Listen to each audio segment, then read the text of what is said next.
The dust of hope springs tasted of despair. Eli knew the flavor well.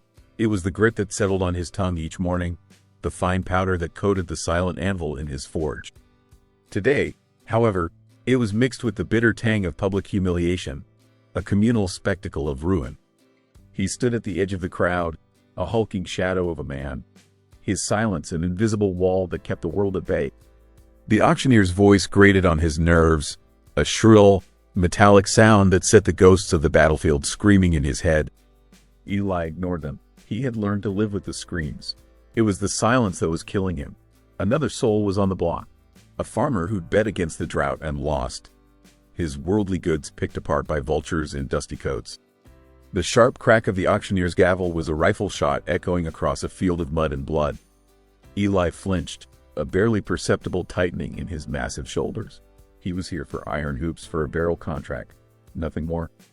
He repeated the words to himself, a litany to ward off the ghosts. Then the auctioneer, a weasel of a man named Finney, cleared his throat with theatrical importance. And now, for the final lot of the day, a special contract, recently come into the town's possession. Two men nudged a girl forward onto the platform. She was little more than a child, swimming in a travel-worn dress, her dark hair a tangled mess that fell across a face pale with terror.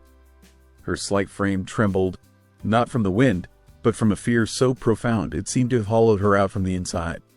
She clutched a tarnished silver locket to her chest, her knuckles white, her only anchor in a sea of leering faces. And then she looked up. Her eyes, wide and haunted, swept across the crowd, and for a split second, they met Eli's. In their depths, he saw it, not just fear, but a desolation so complete, so familiar, it was as if he were staring into a mirror of his own shattered soul. The screams in his head stopped. The dust in his mouth turned to ash. For the first time in 5 years, something other than the ghosts had breached his walls. "This here's Lena," Finney announced, his voice oozing a false sympathy that was more insulting than cruelty. "Arrived as a mail-order bride to Mr. Thomas Blackwood. Only, Mr. Blackwood had the misfortune of meeting his maker before she arrived." A few coarse chuckles rippled through the crowd, leaving the poor girl indebted for her passage and board. Her contract, and the labor it entails, is now for sale to the highest bidder. A heavy silence fell over the square. This was different from a farmer's ruin. This was the bartering of a human life, and even in Hope Springs, it brought a certain chill. The silence was broken by the measured tread of polished boots. Colonel Silas Blackwood, brother of the deceased, stepped forward. He was a man carved from granite and greed, his tailored suit a stark rebuke to the dusty poverty around him. His silver hair caught the sun, but his eyes were chips of ice. He surveyed Lena on the platform as one might inspect flawed livestock. "My brother, Thomas, was a romantic fool." Blackwood's voice was a low rumble, laced with contempt. "It seems his foolishness extends even beyond the grave." He turned his cold gaze back to Finney. "I will bid $5, enough to cover the town's inconvenience and to teach the girl a lesson about seeking a fortune she did not earn." The bid was a calculated insult, a public branding. It was not a purchase. It was a claiming of a thing he considered his to dispose of. Lena flinched as if struck, her small body curling in on itself. Eli felt a white-hot rage surge through him, a sensation so alien and powerful it almost buckled his knees. It was the rage of the helpless, the fury of a man who had watched his comrades die while his own throat was choked with blood and silence.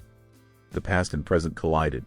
He saw the haunted eyes of the girl on the platform, and he saw the dying eyes of a young lieutenant on a battlefield, a man who had tried to speak a final word, a warning, before the world went silent for Eli. Finney opened his mouth, eager to close the sordid deal. $5 from the colonel, a generous offer too. A sound tore from Eli's throat. It wasn't a word. It was a guttural roar of pure, unadulterated defiance. A sound dredged up from the deepest, most broken part of him. Every head in the square whipped in his direction. Eyes widened in shock. The blacksmith, the silent giant who had lived among them for years without so much as a greeting, had made a sound. Eli raised a single, thick finger. Finney stared, his mouth agape. "What's that, Eli? You want a bid?" Eli nodded once, the motion sharp and fierce. "Well, what's your bid, man?" Eli held up his hand, fingers splayed. Then he did it again. $10. A collective gasp went through the crowd. $10 was more than a week's wages for most men here. To bid it on a terrified girl was madness. To bid it against Colonel Blackwood was suicide. Blackwood turned slowly, his icy gaze fixing on Eli. A flicker of annoyance in his eyes hardened into something dangerous. 15, he snapped, the word a whip crack. Eli didn't hesitate. He met Blackwood's glare and raised 2 fingers on one hand, and 5 on the other. 25. The silent battle was electrifying. The crowd was no longer a collection of indifferent gawkers. They were witnesses to a clash of wills that felt elemental. Blackwood's face was a thundercloud. This was no longer about the girl. It was about power, about the audacity of a silent, soot-stained blacksmith to challenge his dominion. 50. Blackwood snarled. The sum was obscene. It was enough to buy a good horse, a small plot of land. It was a declaration that he would not be defied. He smiled, a thin, cruel slash in his beard, confident that the fight was over. Eli took a step forward. The crowd parted before him as if by an unseen force. He reached into his worn leather pouch and emptied its contents onto the auctioneer's table. Coins, a few crumpled bills, the sum of his solitary, Spartan existence. It was more than 50. It was everything he had. He looked at Finney, then pointed a resolute finger first at the pile of money, then at the girl on the platform. The message was clear. All of it, for her. The silence that followed was absolute. Blackwood's face was a mask of cold fury. He had been beaten, not by wealth, but by a gesture of such total, reckless commitment that he could not counter it without looking like a tyrant. He held Eli's gaze for a long, venomous moment. "You have bought yourself a great deal of trouble, Blacksmith," he said, his voice a low promise of retribution. Then he turned on his heel and strode away, his anger a palpable force in the sudden vacuum of his departure. Finney, sweating and unnerved, brought the gavel down with a trembling hand. "Sold to Eli the blacksmith." Eli moved toward the platform, his heart hammering against his ribs, the ghosts in his head for once silent, replaced by the deafening roar of his own pulse. He ignored the stares, the whispers, the sheer, stupefying reality of what he had just done. He walked up the steps and stood before the girl. Lena looked up at him, her haunted eyes filled not with gratitude, but with a new, profound confusion. She had merely been transferred from one master to another. He untied the coarse rope around her wrists with his calloused, gentle hands. He gestured for her to follow him. As they walked away from the platform, the crowd parted for them once more, a mixture of awe and pity on their faces. Eli did not look back. He kept his eyes fixed on the path that led to his forge, to the only sanctuary he had ever known. And behind him, her small feet struggling to keep pace with his long strides, followed the silent girl with the silver locket, a fragile glimmer of hope in the heavy, suffocating weight of his world. The forge was a cave of shadows and strange, metallic scents. Lena stood frozen just inside the threshold, a tiny, frightened mouse in a dragon's den. Tools she couldn't name hung from the walls like instruments of torture. The massive anvil in the center of the room seemed to absorb all the light, a block of solid darkness. And then there was Eli. He filled the space, his sheer size intimidating, his silence a heavy cloak that seemed to smother the very air. He had saved her, yes, but she had been saved from one cage only to be led into another. Her hand tightened on the silver locket, its cool metal a familiar comfort against her hammering heart. Eli sensed her fear. He saw the way her eyes darted towards the door, the tremor in her hands.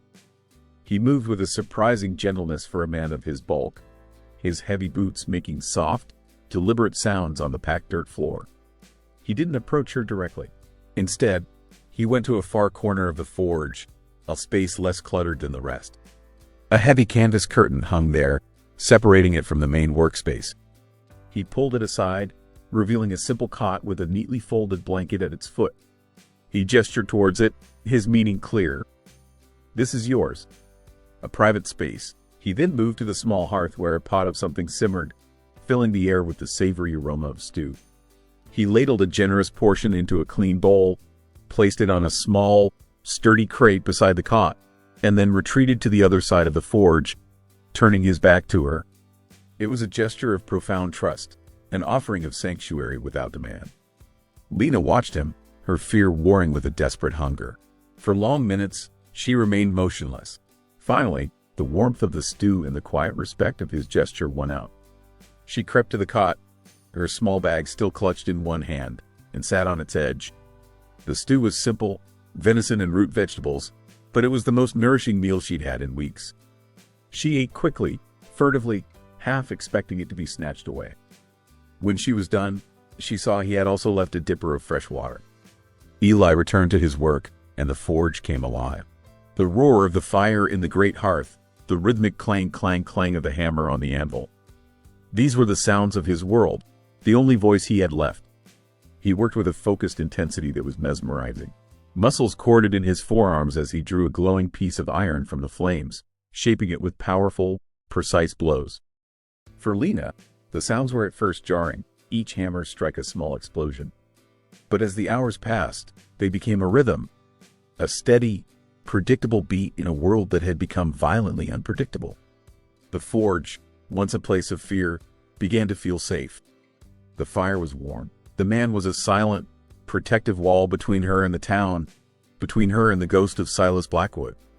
Slowly, tentatively, she began to move within her new world.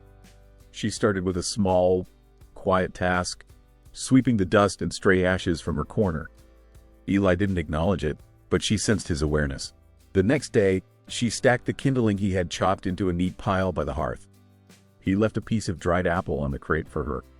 It was a conversation held in gestures, a silent language of mutual purpose. He worked, and she made their shared space a little more orderly, a little more like a home.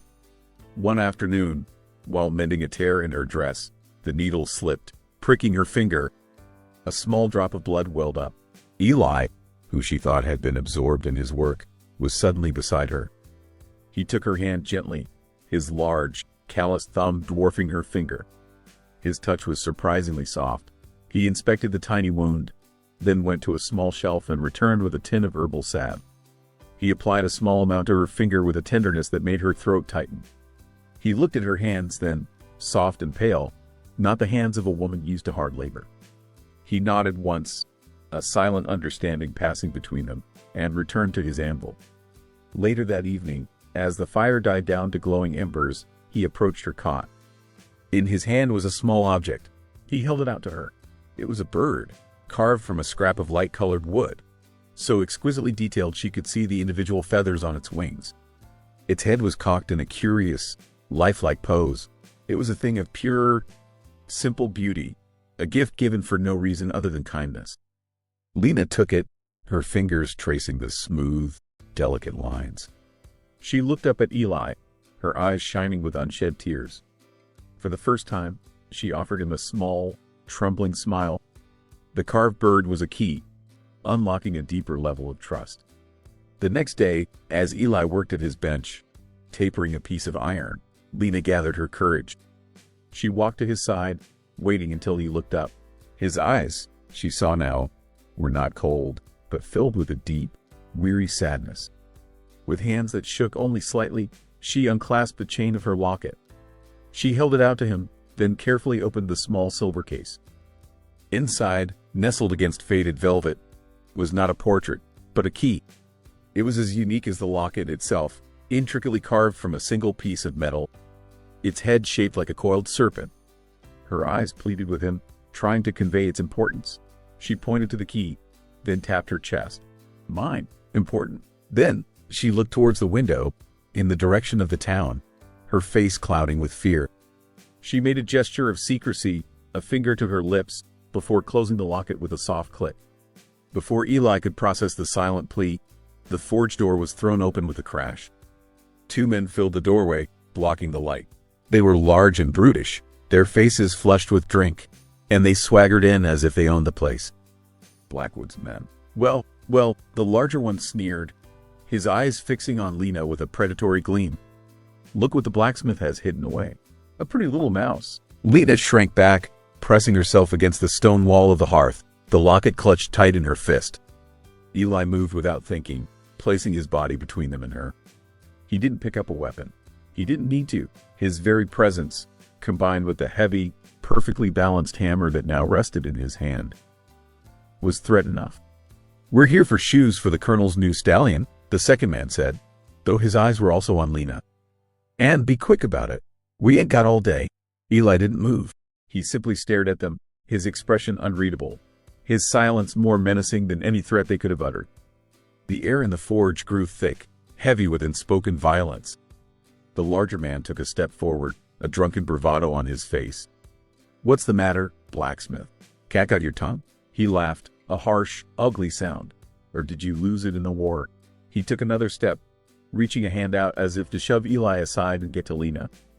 In a flash, Eli raised the hammer, not in a swing, but in a clear, final warning. The firelight glinted off the polished steel. The man froze, his bravado evaporating in the face of such silent, deadly resolve. All right, he mumbled, taking a step back. "No need to get touchy." The second man, sensing the shift, strode over to a newly finished gate Eli had spent 2 days crafting. With a deliberate, contemptuous motion, he kicked it hard, denting the intricate scrollwork. "Sloppy work, Blacksmith," he sneered. "The colonel expects better." It was a final act of intimidation, a message delivered. They turned and swaggered out, leaving the door open to the cold evening air. For a long moment, the forge was silent, save for the crackling of the fire and the ragged sound of Lena's breathing. The peace of their sanctuary had been shattered.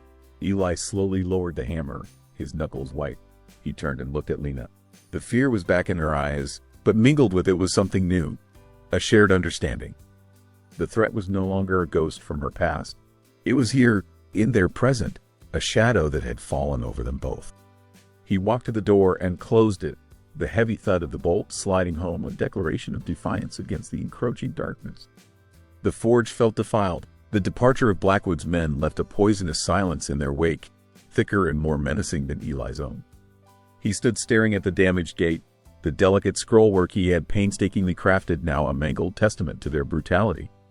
A cold, familiar fury simmered in his blood, but it was trapped, a wild animal in the cage of his throat. He wanted to roar, to bellow a promise of retribution into the evening air, but all that came was a choked, rasping sound, the ghost of a voice. The helplessness was a venom he knew well. He slammed a massive fist onto the anvil, the solid ring of metal a stark cry of his own silent agony. Lena watched him, her own fear momentarily forgotten in the face of his raw despair.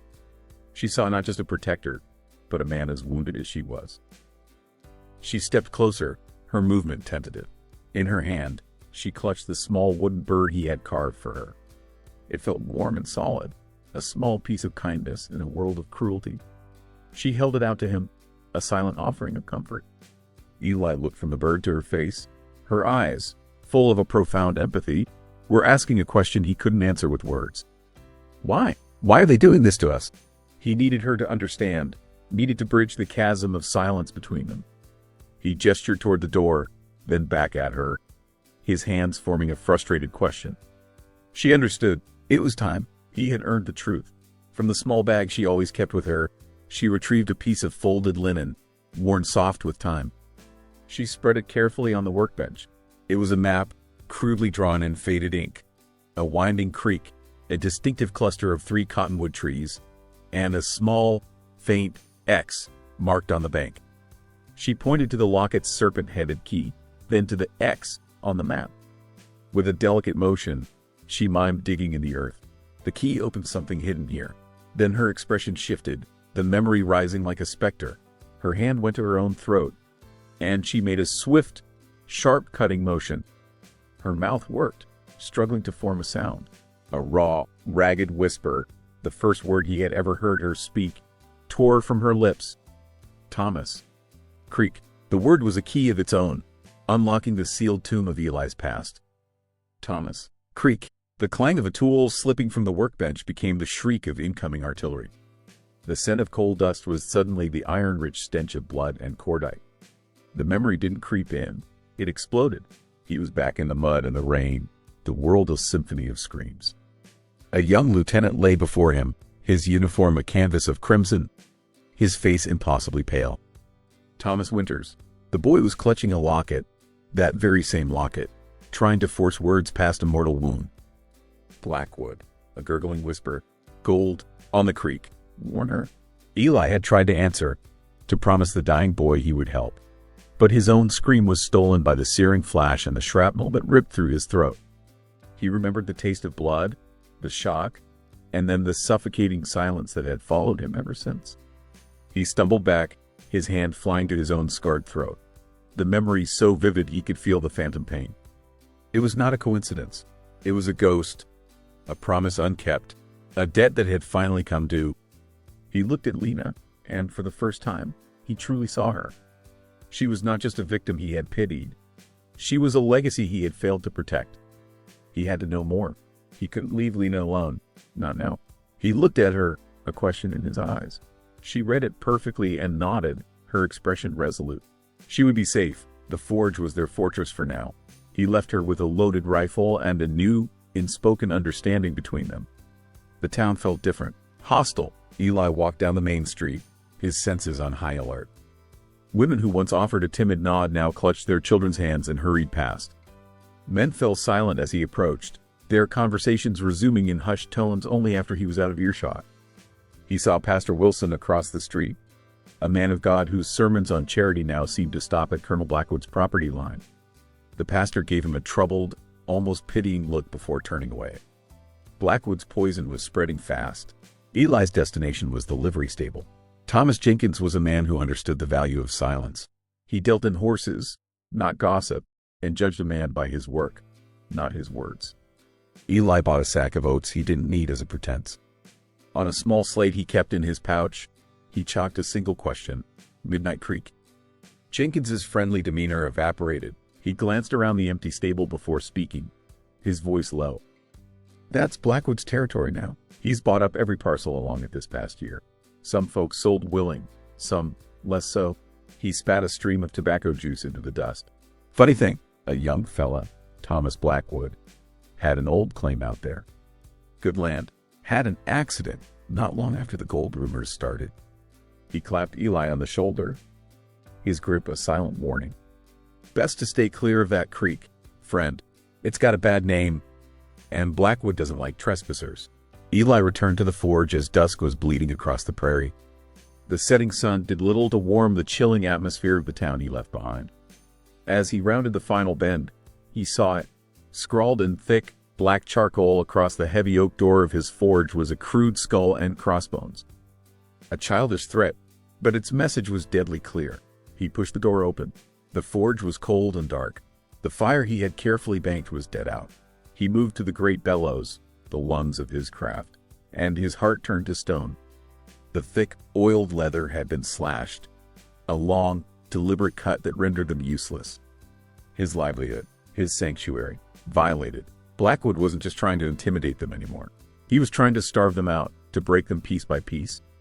Lena was huddled on the cot, the wooden bird clutched in her hand, her small frame rigid with fear. She looked up as he entered, and in her eyes, he saw not just terror, but a new, steely resolve. The violation of their home had burned away the last of her submission. This was no longer just about hiding. It was about fighting back. Eli looked from the slashed bellows to Lena's determined face. He walked to his workbench, his movements slow and deliberate. He picked up a piece of chalk, and on a clean patch of the soot-stained wall, he began to draw. He sketched the winding line of Midnight Creek from Lena's linen map. He added the 3 distinctive cottonwoods. He drew the X. Then, from the fractured depths of his own memory, he began to add more. A rocky outcrop Thomas Winters had described, a fallen log, details that only a soldier who had bled on that ground would know. Their 2 pasts, 2 maps of pain and loss, were finally becoming one. A single story, a single plan. It was a silent declaration of war. Eli stared at the gash in the bellows, the wound of violation that cut deeper than leather. A cold, metallic taste filled his mouth, the flavor of impotence. He saw the skull and crossbones on his door, the crude scrawl a jeering laugh in the face of his silence. A roar of pure, untempered rage built in his chest, a pressure wave seeking release, but it met the scar tissue in his throat and died in a strangled, guttural rasp. His world, once a fortress of solitude, had been breached, his craft crippled, his silence weaponized against him. He turned to Lena, a desperate need to warn her, to explain the totality of their danger. twisting inside him. He opened his mouth, but only that same pathetic, choked sound escaped, a growl of a trapped and wounded animal. Lena saw the agony in his eyes, a torment that went far beyond the destruction in the forge. It was the same haunted look she saw in her own reflection. She stepped closer, her own fear momentarily eclipsed by a wave of profound empathy. She reached out a tentative hand, not to his arm, but to the massive, clenched fist resting on the anvil. Her small fingers gently covered his knuckles. Her touch was the lightning strike before the thunder. A sudden gust of wind slammed the damaged door against its frame, a sound like a rifle shot, and the world dissolved. Eli was gone. The forge, the girl, the dying light of the Nebraska prairie. All of it vanished, replaced by the sucking mud and ceaseless, screaming rain of the battlefield. The air was thick with cordite and the coppery stench of blood. Artillery shells shrieked overhead, each explosion a hammer blow against the sky. Before him, Lieutenant Thomas Winters lay broken, his life spilling into the churned earth. The boy's hand clutched a silver locket, his dying eyes fixed on Eli's, desperate to impart a final, urgent message. Blackwood. The name was a bloody whisper. He knew. Gold on the creek. Thomas's breath hitched, a terrible rattling sound. Key to truth. Hidden will. Warn her. Eli tried to answer, to promise the dying boy he would carry his message, but a blinding flash tore the world apart. Searing heat, the shriek of metal, and a white-hot agony in his throat. He saw a figure standing over Thomas, an officer, his face a callous mask of indifference in the flickering hellscape. The officer looked down at the dying lieutenant, then at Eli, his expression devoid of pity or concern before turning and disappearing into the smoke. The man was Colonel Silas Blackwood. Eli tried to scream his name, to scream a warning, to scream anything, but the only sound was the gushing of his own blood. Then came the silence, a heavy, suffocating blanket that had smothered him for 5 long years. He stumbled back, crashing against the workbench in the forge, his hand flying to the scarred landscape of his throat. The phantom pain was real, a fire he could never quench. He was drowning in the memory, lost in the silence. He tried to silence Thomas, too. The voice was quiet, strained, but clear as a bell in the sudden stillness of his mind. Lena stood before him, her hand no longer on his fist but gripping his arm, her eyes filled with a fierce, terrible understanding. "On the creek," she said, her voice gaining strength. She pointed a trembling finger at the crude map on the wall, then brought her hand to her own throat in a gesture that mirrored the one from her memories. Then she pointed to the ragged scar on his neck. Her meaning was devastatingly clear. "The man who silenced your friend is the man who silenced you." Her voice, once found, seemed to flood the empty spaces within her. "The locket," she said, her words tumbling out, urgent and sharp. "It's a key. Thomas's cabin is on Midnight Creek. Blackwood owns the land now, but the cabin is still there. Thomas knew Blackwood was a thief. He was buying land from veterans for pennies, land he knew had gold. Thomas found out. He kept records, ledgers, letters, proof of everything. He hid them in a small safe under the hearth. The locket is the only key." Her breath hitched, the memory of fresh wound. "I was supposed to meet him at the creek. I was hiding, waiting. I saw him. Blackwood and another man. They argued. Thomas tried to defend himself, but they made it look like an accident. A fall from the rocks." Her eyes were wide with the horror of the memory. "They saw me, chased me. I fell, hit my head. When I woke up, I couldn't speak. The doctor said the fear had stolen my voice." She looked at him, their shared trauma an unbreakable bond between them. "He was the officer, wasn't he? The one you saw on the battlefield. The one who left Thomas to die. It was all there. The full, monstrous truth. Blackwood hadn't just murdered Thomas. He had been the architect of Eli's own personal hell. The rage inside Eli was no longer a shapeless thing. It had a name and a face." The night exploded. The crash of the forge door being kicked in was followed by a splintering of wood as 2 of Blackwood's thugs burst inside. This was no longer intimidation. This was an extermination. "The girl first," one of them yelled, lunging for Lena. Something broke in Eli. The dam of silence that had held back 5 years of rage and grief shattered. A sound tore from his throat, a primal roar of pure, protective fury. "Leave her!" The voice was a raw, tearing thing, hardly human, but it was his. The shock of it froze the attackers for a split second. It was all the time he needed. He snatched a heavy chain from the wall, its thick links a blur as he swung it. The chain wrapped around the first man's arm with a sickening crack of bone. The man screamed and went down. The second attacker raised his pistol, but Lena, no longer a frightened mouse, acted with startling speed. She kicked over a bucket of quenching water, its contents hissing across the floor, turning the packed dirt to slick mud. The man's feet slid out from under him, his shot going wide, shattering a row of tools on the wall. As he struggled to rise, Eli was on him. He didn't use the hammer. His bare hands were enough. He lifted the man by the front of his shirt, his face a mask of cold wrath, and threw him through the open doorway as if he were a sack of grain.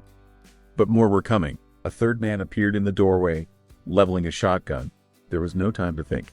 Eli grabbed the nearest tool, a long, red-hot poker he just pulled from the hearth.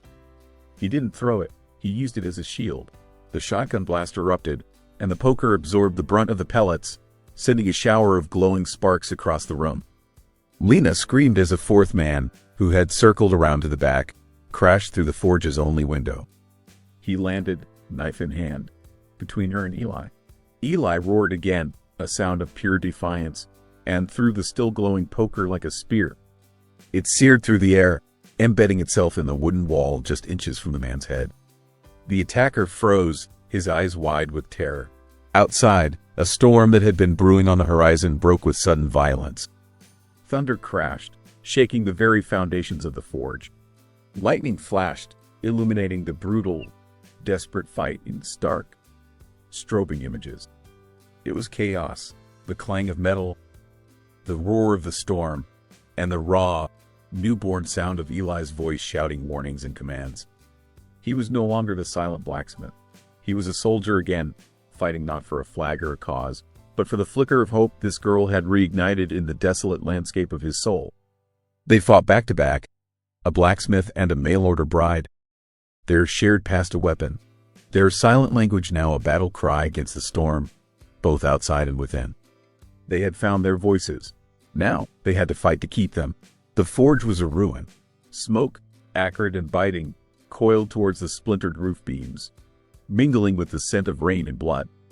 Eli leaned against the scarred anvil, his chest heaving, a ragged gash on his forearm dripping a steady, dark rhythm onto the dirt floor. His voice, when he spoke, was a raw, gravelly thing, torn from a throat long accustomed to silence.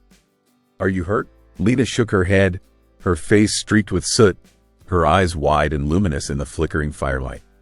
"No." The word was a breath, a prayer. She tore a strip of cloth from her petticoat and began to wrap his arm, her hands surprisingly steady. The shared violence had not broken them. It had forged them into something new, something hard and unbreakable. The silence between them was no longer a void, but a space filled with a profound, unspoken understanding. "He'll be back," Eli rasped, the words still feeling foreign and clumsy on his tongue.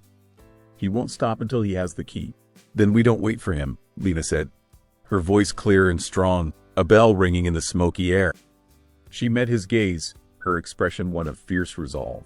"We go to him. We get the proof." It was a desperate, reckless plan, but it was the only one they had. They took a moment to tend to their wounds amidst the wreckage of their sanctuary. Eli practiced speaking, forcing out words, then sentences, the muscles of his throat protesting with a fiery ache. Lena listened patiently, her presence a balm, correcting his pronunciation with a gentle touch to his arm when a word came out wrong. They were no longer two separate, wounded souls. They were a single unit, a two-person army with a singular mission. Their first stop was the livery. Thomas Jenkins was sweeping up debris when they arrived, his face a thundercloud of fury. "Blackwood's bastards rode through here like a plague of locusts," he growled, gesturing to a splintered stall door. "Spooked my horses, nearly trampled my boy." Eli, his voice gaining a rough cadence, laid out the plan. He spoke of the gold, of Thomas Winters's murder, of the ledgers hidden in the cabin. Lena filled in the details, her words painting a stark picture of Blackwood's treachery. Jenkins listened, his anger hardening into a cold resolve.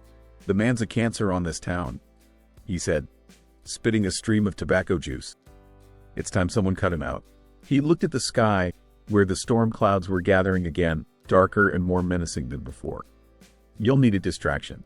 Blackwood's got a poker game tonight at the saloon with his remaining dogs. Me and the pastor, we might just have a crisis of faith that requires the colonel's immediate attention. A grim smile touched his lips. You go get your proof. We'll buy you the time.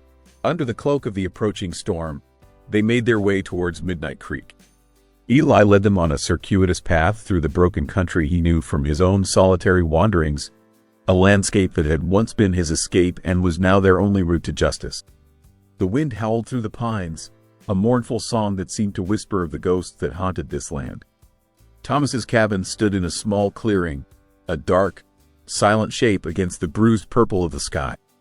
2 guards were posted, their silhouettes visible as they paced before the porch. Eli held up a hand, pulling Lena into the shadow of a rocky outcrop.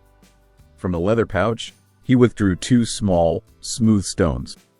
With a flick of his wrist, he sent one arcing through the air to land in the thick brush to the left of the cabin. The guards tensed, raising their rifles. "What was that?" one of them whispered. As they moved to investigate the sound, Eli sent the second stone clattering against the rocks on the far right. The guards, now thoroughly spooked, split up, moving cautiously into the darkness. It was the opening Eli needed. He and Lena slipped from the shadows, moving with a silent, synchronized grace across the clearing to the back of the cabin. A single window, its glass grimy, offered their only way in. Eli worked a knife into the frame, prying it open with a low groan of protesting wood. He boosted Lena through, then followed, his large frame barely fitting through the narrow opening. The air inside was stale, thick with the dust of abandonment and shattered dreams. Lightning flashed, momentarily illuminating the room. A simple table, a cold hearth, a broken chair. It was a place where a life had been violently extinguished. Guided by Lena's memory, they moved to the hearth. "Here," she whispered, pointing to a section of loose stones at the base.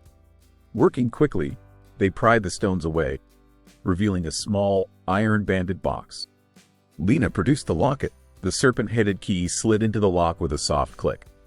The heavy lid creaked open. Inside, wrapped in oilcloth, was a stack of papers. Thomas Winters's journal, its pages filled with his neat, precise script detailing Blackwood's fraudulent land deals.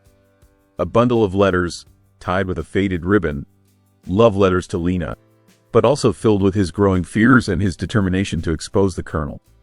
And at the very bottom, a folded, official-looking document. Eli picked it up. It was a military report, its ink faded but still legible.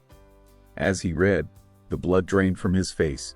It was a field report detailing a disastrous charge during the war, an action that had resulted in the needless deaths of a dozen Union soldiers. An action ordered by a callous, ambitious officer. The report named the dead, and among them was Lieutenant Thomas Winters. It named the officer who had given the order, Colonel Silas Blackwood. It even detailed the shrapnel wound to the throat of a private, Eli Abernathy, who had been left for dead but had inexplicably survived. It was all there, the irrefutable, devastating truth. Silas Blackwood had not only murdered Thomas to protect his stolen gold. He had been the architect of the battlefield tragedy that had stolen Eli's voice and cost Thomas his life in the first place. This was not just about justice. It was a reckoning. A floorboard creaked on the porch. They were no longer alone. Eli looked at Lena, his eyes burning with a righteous fire that had been banked for 5 long years. He handed her the military report. She tucked it, along with the other documents, securely inside her dress. He picked up the heavy iron poker from the hearth. His voice, when he spoke, was no longer a rasp. It was the clear, cold sound of a man who had found his purpose. "It's time," he said, "to end this." The storm broke as they stepped onto the porch, the heavens opening in a torrential downpour. Blackwood was there, flanked by his 2 remaining thugs, his face a mask of triumphant fury. "The key," he snarled, his hand on his pistol. "Give it to me." Eli stepped in front of Lena, the iron poker held like a broadsword. "You took my voice," he said, the words ringing out over the roar of the storm. "You killed my friend. You will not touch her." For the first time, Blackwood looked at him, truly looked at him, and a flicker of recognition, of dawning horror, crossed his face. "You," he breathed, "the blacksmith." Abernathy. The past had finally caught up to him, here at Midnight Creek, in the heart of the storm. The name, spoken aloud after 5 years of silent burial, hung in the storm-lashed air like a judgment. Abernathy. Blackwood's face, illuminated by a brilliant flash of lightning, was a canvas of shock and dawning horror. The ghost he thought he'd left buried in the mud of a forgotten battlefield was standing before him, flesh and blood and armed with a truth more dangerous than any weapon. "You were supposed to be dead," Blackwood hissed, his hand tightening on the grip of his pistol. "Men like you leave a lot of things unfinished, Colonel." Eli's voice was a low growl, resonant with a power that seemed to draw strength from the storm itself. He took a step forward, the iron poker held steady, its tip pointing directly at Blackwood's heart. The standoff was a tableau of finality. The corrupt Baron, the avenging blacksmith, and the woman who was the living link between their violent pasts. Blackwood's men shifted nervously, their confidence rattled by their leader's sudden vulnerability. "Kill them both!" Blackwood shrieked, his composure shattering. "Get the papers!" His thugs lunged, but they were not prepared for the man Eli had become. He moved with a speed and brutal efficiency honed in the crucible of war. He parried a knife thrust with the poker, the screech of metal on metal, a discordant shriek in the night. He used his blacksmith's strength to disarm one man with a single, powerful blow, sending the man's pistol skittering across the muddy ground. Lena was not idle. As the second man charged Eli from the side, she scooped up a handful of wet, heavy gravel from the creek bank and flung it directly into his face. The man roared in pain and surprise, clawing at his eyes, giving Eli the opening he needed. A swift, decisive strike with the poker, and the second thug was down. Now it was just Blackwood. He raised his pistol, his aim unsteady in the driving rain. "You cost me everything, Blacksmith," he snarled. "You cost me my voice," Eli countered, advancing on him, relentless and implacable. "You cost Thomas his life. This is a debt that has come due." The shot, when it came, was almost lost in a deafening clap of thunder. But Eli had anticipated it. He lunged to the side, the bullet singing past his ear, and closed the distance between them. The fight was primal, a brutal hand-to-hand struggle in the mud and the rain. It was a fight for justice, for retribution, for every silent scream Eli had swallowed over the long, empty years. He was no longer just a blacksmith. He was a force of nature, his voice a battle cry that mingled with the fury of the storm. He drove Blackwood to the ground, the man's fine suit now a ruined mess of mud and rainwater. Eli's hands were around his throat, the ghosts of the battlefield screaming for vengeance. But then he looked up and saw Lena, her face pale but resolute, clutching the portfolio of documents to her chest. He saw the future in her eyes, a life beyond this violence, beyond this all-consuming rage. With a final, guttural roar, he released his grip. "It's over," he gasped, his voice raw but clear. As if on cue, a new sound cut through the storm, the thunder of approaching hoofbeats. A small, disciplined posse of riders appeared on the ridge, led by a man in the uniform of a U.S. Marshal. Alongside him rode Thomas Jenkins and a rain-soaked but determined Pastor Wilson. "Silas Blackwood," the marshal's voice boomed, sharp and authoritative. "You are under arrest." Blackwood, defeated and broken, offered no resistance as he was hauled to his feet and bound. The evidence was irrefutable. Lena, her voice unwavering in the sudden calm as the storm began to pass, presented Thomas's journal and a military report. Eli added his own testimony, his voice, though still rough, carrying the undeniable weight of truth. Blackwood's empire, built on a foundation of lies and blood, had crumbled into the mud of Midnight Creek. Weeks later, the forge was no longer a cave of shadows. It was a place of light and life. The late summer sun streamed through a new, larger window, illuminating the space where Eli and Lena worked side by side.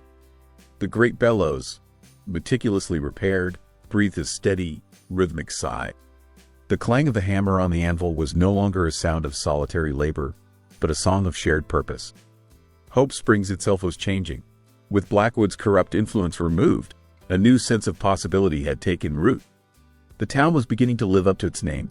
Eli, the silent blacksmith, was now Eli Abernathy, a respected man whose voice, though still bearing the scars of his past, was sought for its quiet wisdom and unshakable integrity. One clear, cool evening, as the first stars began to prick the twilight sky, a small group gathered in the newly rebuilt forge. Thomas Jenkins was there, along with Pastor Wilson and the U.S. Marshal, who had stayed on to ensure a smooth transition of power. Eli stood before Lena. In his hands, he held the worn, yellowed paper of her indentured contract. "This was a bill of sale," he said, his voice steady and clear. A chain, but it was also the beginning of everything. With a slow, deliberate motion, he tore the contract in two, then in four, and let the pieces fall to the ground. "You are free, Lena. You have always been free." She looked up at him, her eyes shining. "You gave me a sanctuary," she said softly. "You gave me back my voice. You gave me back mine," he replied. He took her hands in his. "Lena, I came to this town to be silent, to be alone. I didn't believe in a future. You have shown me one. Will you marry me? Not out of obligation, not because of any contract, but because my life only makes sense with you in it." Her answer was not a word, but a radiant smile that lit up the entire forge. And as their friends applauded, Eli, for the first time in 5 long years, began to sing. It was not a hymn, nor a boisterous saloon tune. It was a slow, melancholic ballad, a soldier's song of loss and survival. His voice was not perfect.